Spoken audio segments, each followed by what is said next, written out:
Aí você tá falando do achismos. O que é o achismos? Isso me Por deu... que você criou essa parada? Foi Exato. você que... Foi Essa eu ideia criei, foi é minha 100% ideia, sua? 100%. Caralho, Maurício. Eu vou te falar por quê. Porque vem na minha teoria que a gente tá vivendo uma bolha. Tu tem a tua bolha, eu tenho a minha bolha, tu tem a tua bolha, e a gente não respeita a bolha do outro, porque a gente tá tão intolerante por conta da internet, que a gente não quer sequer ouvir uma versão diferente do que é a tua vida. Porque você quer ficar na porra da privada. Tu quer aquilo. Entendeu? Aí o que eu pensei? Eu pensei assim, antigamente, na época, vamos lá, você tá com 24, você tá com 30. Você é de uma geração anterior à minha. Mas mesmo assim, a nossa geração anteriormente era baseada em televisão, certo? A televisão, você não chegou na época da internet, quando você tinha 10 anos. Você não... Já tinha. Já tinha? Já tinha, você com 10 anos já tinha? Não, 10, não lembro. Ah, mano. Você assistia muita sim, TV? Tinha sim, porra, porque... Mas você assistia muita TV? Mas eu não tinha acesso. Exato, Era exatamente. os boyzão. Você cresceu com o quê? Com Faustão, com Gugu, você cresceu com isso, certo? Você Desenho pra caralho. Desenho pra caralho. Cultura, TV Cultura. TV Cultura. Você cresceu igual eu cresci. Só que eu cresci com uma outra visão. Eu cresci com Chaves, Chapolin. Então, antigamente era vertical. O que era vertical? A TV tinha muito poder sobre a sociedade e a TV que definia mais ou menos a cultura. Então, o meu tipo de humor era muito próximo com o tipo de humor da Tatá, que é tipo... Você deve gostar das mesmas coisas, porque você gostava do Chaves. Sim. A gente tem os mesmos critérios. O seu humor pra mim é o melhor, tá ligado? Porque é ironia, é uma parada de lá, tá ligado? Mas talvez uma molecada vai olhar e falar, não gosto. É. Por quê? Porque ela já tem acesso à internet. Então a internet faz com que você entre em bolhas. Saca? Então você fala assim, eu gosto do humor negro. Eu gosto do humor de casado. Eu gosto do humor de não sei o quê. E o cara que gosta de humor negro, ele começa a criticar quem gosta de humor de casado. E gosta de não sei o quê. E tem muita bolha. Então antigamente era o quê? Era uma música que tocava no Brasil. Hoje toca umas bandas que você fala... Eu falo, não conheço. Por quê? Porque ela é nichada. Hoje a gente tá vivendo a era do nicho. Tem muito nicho. Muito nicho. Muito, né? Só que você conhece 3 nichos. Eu conheço outros 3 nichos. Só que tem 200. Vamos conhecer os outros? É legal, O que eu fiz? Foi isso Aí, que eu fiz. eu fiz o achismos. O que é o achismos? Vou entrevistar toda semana. Não tô interessado se o cara é famoso. Eu tô interessado em eu poder falar os meus achismos. O que é achismos? É uma forma de ser bacana e não falar preconceitos. Porque a gente tem preconceitos. Ah, eu acho que todo rapper come mina o dia inteiro. É um preconceito. Eu perguntaria isso pra você. Você fala, não, mano. Sou casado. Ah, é mesmo? Ou então eu acho que o rapper, mano, um ajuda o outro. Ou então eu ia falar, puta, a galera do YouTube, você quer youtuber? Eu ia falar, mano, você quer youtuber? Puta, deve ser um saco, né? Toda hora tem que fazer a dança da mamona. Porra, é um saco. Entendeu? Eu quero essas perguntas. Só que assim, isso tá ali. E perguntar se o padre bate punheta. Alguém já Mano. perguntou? Eu fui lá e perguntei. Entendeu? Então pega um E ele padre. bate. Sabe o que ele falou? A resposta dele é muito foda, cara. Assista. Não, tô... Ah, mas lá, mano. assista. Assista, vai lá. Não, mas basicamente ele fala que faz parte da humanidade dele ter desejos sexuais. Ele fala, padres têm desejos sexuais. Assim como Jesus tinha desejos sexuais. Ele vai nesse lugar. Nu. Olha a merda que dá. Muita gente pode criticar ele, né? Ele foi criticado demais por uma ala extremista. Porque quem tem noção de humanidade vai entender que ele, como ser humano, ele vai ter desejo sexual. Só que ele fala, eu escolhi repreender os meus desejos sexuais. Então, não bato punheta. Porque ele, assim como Jesus, na cabeça... Ele fala que ele é um representante de Jesus, de Deus, né? De Jesus, no caso, ele fala.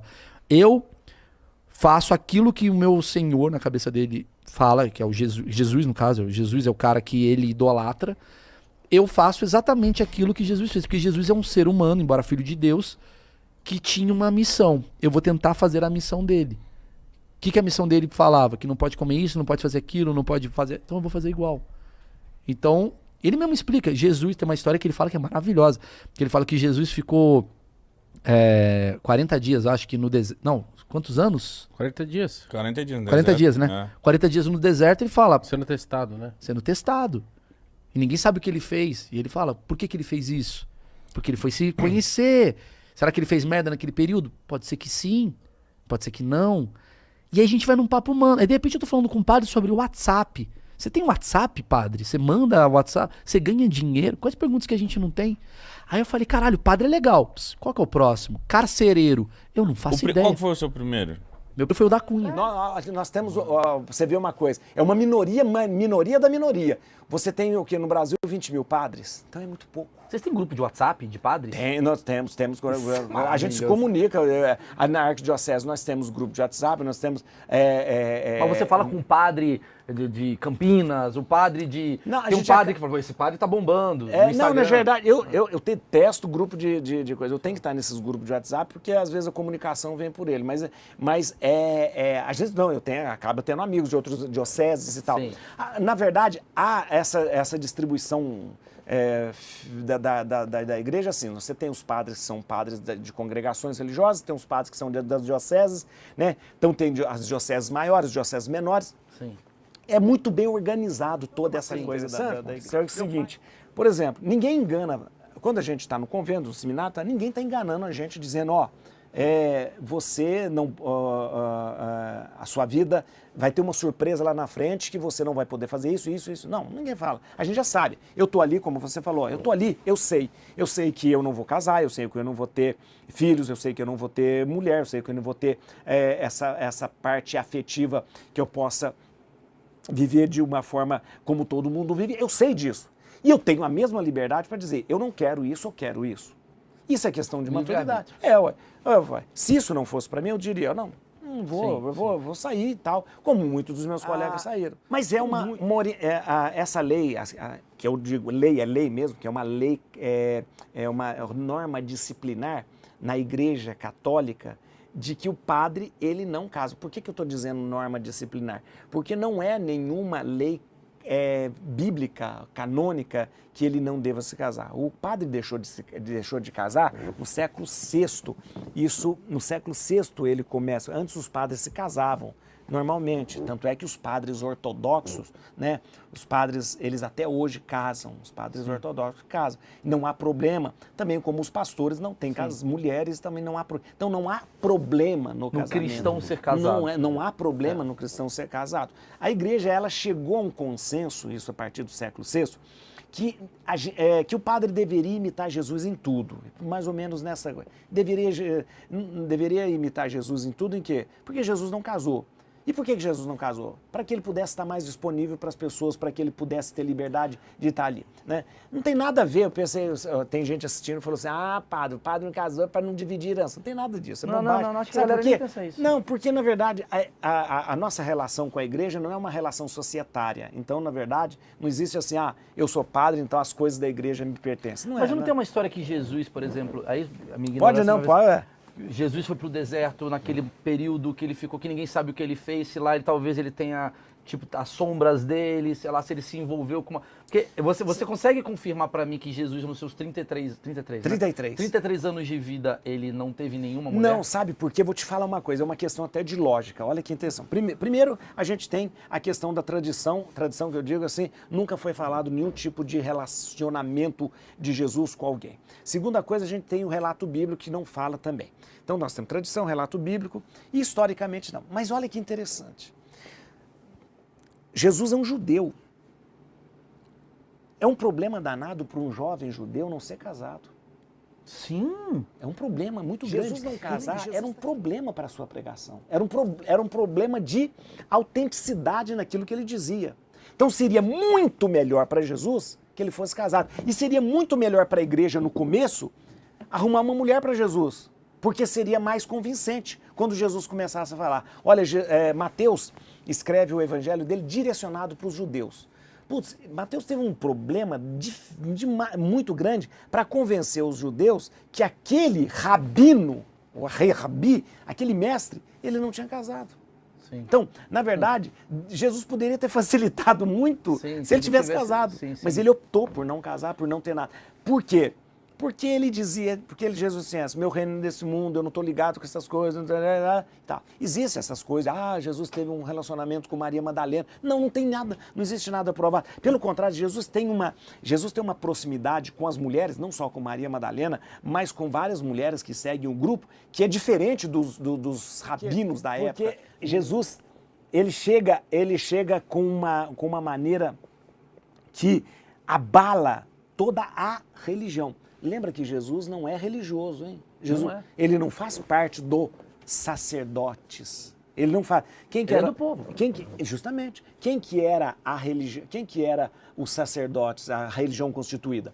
Os sacerdotes, o sumo sacerdote, aquela coisa. Jesus não faz parte. Jesus nem é da família sacerdotal. E Jesus vai na contramão da religião, porque Jesus fala, olha, a religião não é o ritualismo, a religião não é... a religião está em você. Onde que nós vamos adorar? Nós vamos adorar em espírito. Jesus fala, nós vamos adorar em espírito e verdade. Jesus falou, destrói o templo que eu construo em 3 dias. E Jesus fala, olha, mas por que tem que lavar a mão? Isso é só um ritual, né? Então, Jesus vai purificando o relacionamento com Deus. E você percebe que, de repente, nas nossas religiões, nós vamos aumentando cada vez mais, né, um monte de coisas que vai dificultando o nosso relacionamento com Deus. Você abdicou de casamento, de mulheres e tal, não sei o quê. Você às vezes não tem nada que passa na tua cabeça do tipo, putz, eu queria ter uma família, eu queria...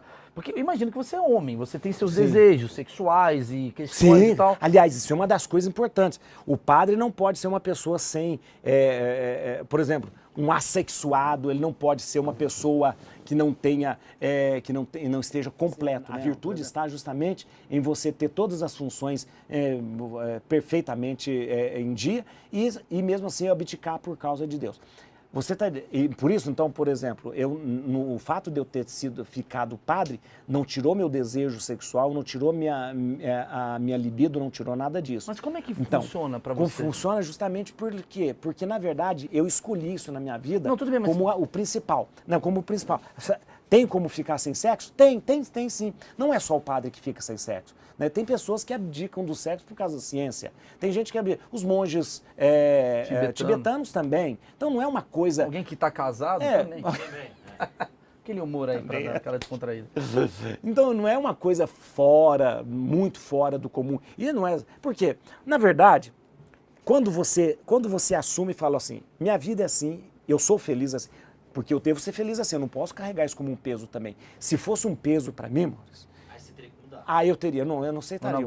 Não. Por quê? Se fosse um peso para mim, eu não posso ser infeliz. Sim. Pelo amor de Deus, eu não posso subir no altar, falar sobre amor, sobre felicidade, sendo que eu sou infeliz. Mas, padre, você tudo bem, eu vejo que você está bem resolvido nessa questão. Sim. Mas a quantidade de escândalos que aconteceu na igreja, as coisas todas sexuais, você acha que não tem a ver com essa repressão? Não, deixa eu te dizer uma coisa. Primeira coisa, a gente não pode confundir duas coisas. Não, estou falando de... Não, é exceção. Estou dizendo, confundir coisas. Por exemplo, a questão da pedofilia. A questão da pedofilia não tem nada a ver com repressão, nada disso. Porque a pedofilia, porque a pedofilia é um crime, são criminosos. Sim. Então, não é porque a pessoa ela é criminosa. Ela é uma perversão criminosa. Então, eu sempre digo, Maurício, não existe padre pedófilo, existem pedófilos que se tornam padres para justamente abusar, aproveitar daquele espaço. Então, na verdade, a proporção de pedófilos... Igual técnico de futebol, justamente, de criança. A proporção de pedófilos dentro da igreja é a mesma, o número de pedófilos é a mesma nos pastores, é a mesma nos advogados, nos médicos, nos treinadores de ginástica, tudo isso. Ou seja, são pessoas criminosas, né, pervertidas, que aproveitam a situação para ficar isso. Então, não é isso. Não pode. Não tem a ver com a coisa da... E sabe por quê? Do psicológico da pessoa de... Sabe por quê? Porque a maioria da pedofilia, isso é dado da OMS, a maioria da pedofilia acontece dentro de casa. Isso é o pior. Faz sentido. Homens casados com as suas esposas maravilhosas são pedófilos. Então, na verdade, criminosos, pervertidos. Então, não é por causa de que o sexo foi reprimido. E não é por causa disso. Então, na verdade... Saber. É um preconceito que até é bom a gente botar aqui, porque muita gente acha que é isso daqui, e de repente, que é uma repressão sexual. Não é uma... Pode até ser, não necessariamente é. A repressão sexual, se a pessoa está reprimida... Você não é reprimido. Então, você é uma decisão sexual. Justamente, se a pessoa está reprimida, ela deve abandonar o celibato. Se ela fala assim, eu não estou aguentando mais, eu não sei, ela tem que abandonar, ela vai casar, ela vai ser feliz. Ela precisa ser feliz para fazer os outros felizes. Uma pessoa que não é feliz transforma todo mundo ao seu redor. Intoxica.